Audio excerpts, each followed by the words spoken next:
السلام علیکم دوستو، آج ہم آپ کو بتائیں گے شہید کلام اللہ منصور ابن عمار فرماتے ہیں کہ میں نے ایک روز ایک جوان کو دیکھا کہ ڈرنے والوں کی طرح نماز پڑھ رہا ہے۔ میرے دل میں خیال آیا کہ شاید یہ شخص کوئی ولی اللہ ہے۔ میں کھڑا رہا حتیٰ کہ وہ شخص اپنی نماز سے فارغ ہوا۔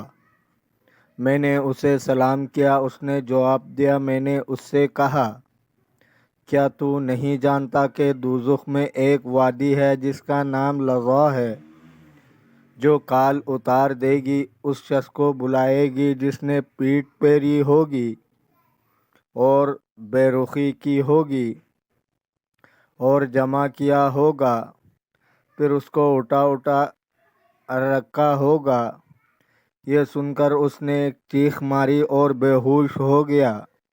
جب افاقہ ہوا تو کہنے لگا، اور کچھ سناؤ۔ میں نے یہ آیت سنائی، یا ایھا الذین آمنوا قوا انفسکم واہلیکم نارا وقودھا الناس، آخر تک۔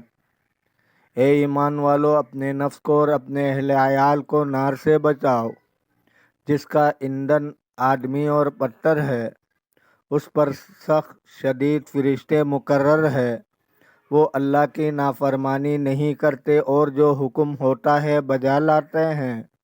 یہ سن کر وہ شخص گر پڑا اور جاں بحق تسلیم کی۔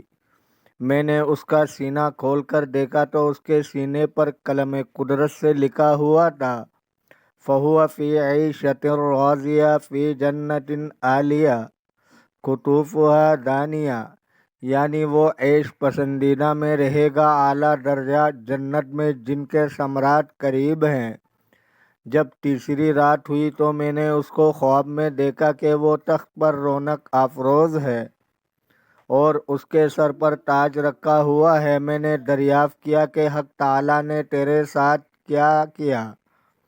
کہا، میری مغفرت فرمائی اور مجھے ثواب اہل بدر کا عطا ہوا، بلکہ اس سے زیادہ دیا۔ میں نے کہا، زیادہ کیوں؟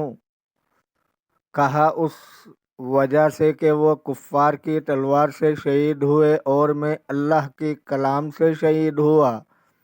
دوستو، اگر آپ کو ویڈیو اچھی لگی ہے تو لائک کریں، شیئر کریں، چینل کو سبسکرائب کریں۔ اپنے بہت سارے خیال رکھیے گا۔ ملتے ہیں اگلے ویڈیو میں۔ اللہ حافظ۔